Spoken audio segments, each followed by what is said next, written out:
Okay, I wanted to wrap up chapter 5. Now, the last thing I wanted to look at is exponential growth and decay. This is really just an application of exponents and logarithms. And what I have here is just kind of the general formula that models how many types of populations grow or get smaller over time. Whether that be the population of people or bacteria or money. Usually when we study how a population is growing over time or getting smaller over time, it resembles what we see here. P sub 0 is the population at time 0. P is the population at time t. K is the exponential rate.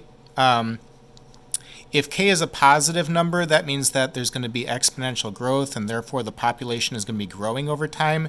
And if k is a negative, that means we're going to have exponential decay, and so therefore the population is going to be getting smaller over time. So we're going to know if the population is getting bigger over time or getting smaller over time just by simply identifying the exponent, whether that's a positive or a negative number. For this, I wanted us to just work through a few problems that are on a handout that I had here. This is also attached on your notes, probably earlier, a couple of pages. I thought we'd do a couple of problems together, and then I would save the rest for you guys to look at. If we start with problem 1, it says plutonium-241 decays according to the function a of t, which is given there. A sub 0 is the initial amount of present, and A is the amount present at time t, which is in years. Assume that there's an initial amount of 500 grams of plutonium-241 in the sample. Okay, so we're going to answer some questions about that. And notice how right away the function given here is representing exponential decay. So over time, there's going to be less and less plutonium in the sample. Okay, and I can see that with the negative exponent given there. 500 grams of plutonium is how much we're starting off with. And in part A, it says how much plutonium-241 is left after 4 years.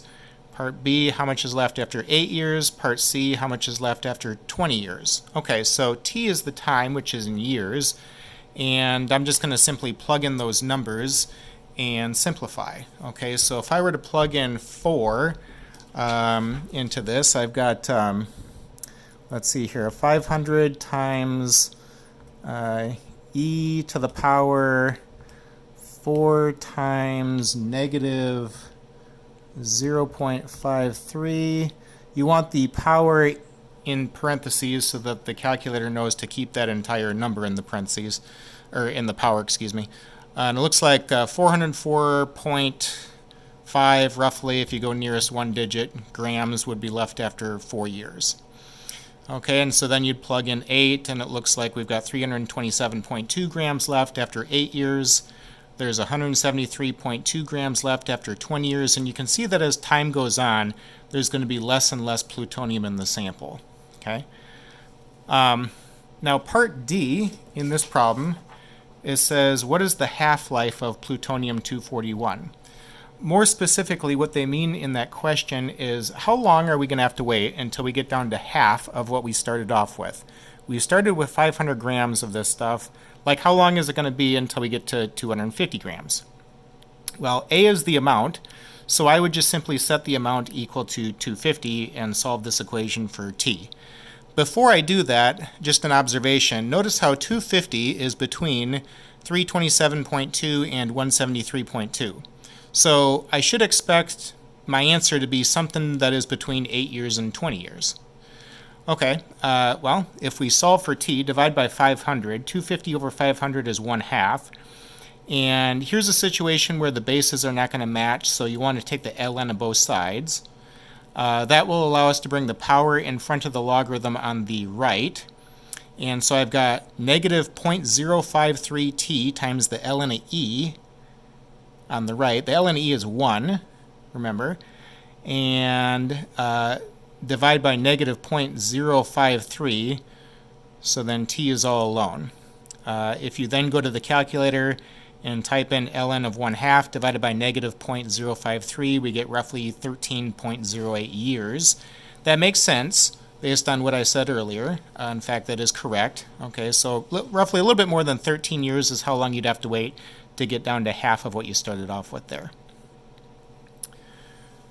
Problem 7 is another one that I wanted us to take a look at together here. It says, how long does it take any quantity of iodine 131 to decay to 25% of its initial amount, knowing that it decays according to the function A of t, where t is the time in days? Okay, well, let's see here. So here's my function that's given. A is the amount. Okay, now how long are we going to wait until we get down to 25% of what we had initially started off with? A sub 0 would be the initial amount of iodine that was there. Now, we're not given an actual number. That's okay. Whatever that number is, 0.25 times that number would be 25% of that number that was originally given. If you divide both sides by A sub 0 and then take the ln of both sides, then the power would come out on the right. So I'm going to have negative 0.087 t times the ln of e. The ln of e is 1. Divide by negative 0.087. And ln of 0.25 divided by negative 0.087 is roughly 15.93 days, is what I was getting there. Okay, problem 9 is another one here. It says carbon-14, which is also known as radiocarbon, is a radioactive form of carbon that is found in all living plants and animals. After a plant or animal dies, the radiocarbon disintegrates, and scientists can determine the age of the remains by comparing the amount of radiocarbon with the amount present in living plants and animals. And this technique of comparison is called carbon dating. The amount of carbon-14 present in a specimen after t years is given by the function y, given here, where y sub 0 is the initial amount present at time t equals 0. Okay, I just wanted to have us take a look at part A in this one. The rest of the parts are going to be very similar. Part A, it says, a sample from the refuge deposit near the Strait of Magellan is found to contain 60% of the carbon-14 that it originally had. What is the age of the sample? All right, well, here's my formula that was given. Okay, and notice how, again, we've got exponential decay with that negative power. As time goes on, there's going to be less and less radiocarbon in the plant or animal, whatever died a long time ago. Now, in this problem, we are told that there is 60% of the original amount that remains. Okay, so y sub 0 is the original amount. We're not given an actual number. That's okay. 0.6 times y sub 0 would represent 60% of that original amount. In this equation here, if we divide both sides by y sub 0 and then take the ln of both sides, then the power on the right can come in front of the logarithm. The ln of e is 1. Divide by negative 0.0001216, and t would be all alone at that point. If you then go to the calculator and divide, we get roughly 4,201 years old as the answer. And so pretty old, this whatever it was that was found in this problem here. Okay. Here's another one. So I was going to do problem 10. We'll just look at part A in this one. The rest of the parts will be similar. Problem 10, it says, according to Newton's law of cooling, the temperature, F of t, of a heated object decreases exponentially over time towards the temperature of the surrounding medium, capital T. The temperature, F of t, can be modeled by the function that's given there for F of t, where C and K are constants. T is also a constant. Part A, a piece of metal is heated to 300 degrees Celsius and then placed in a cooling liquid at 50 degrees Celsius. After 4 minutes, the metal has cooled down to 175 degrees Celsius. Find the temperature after 12 minutes. Okay, and we're going to change minutes to hours. That's the hint there. Well, the first thing that we need to do is we need to find the constants T, C, and K that are specific to the nature of this problem.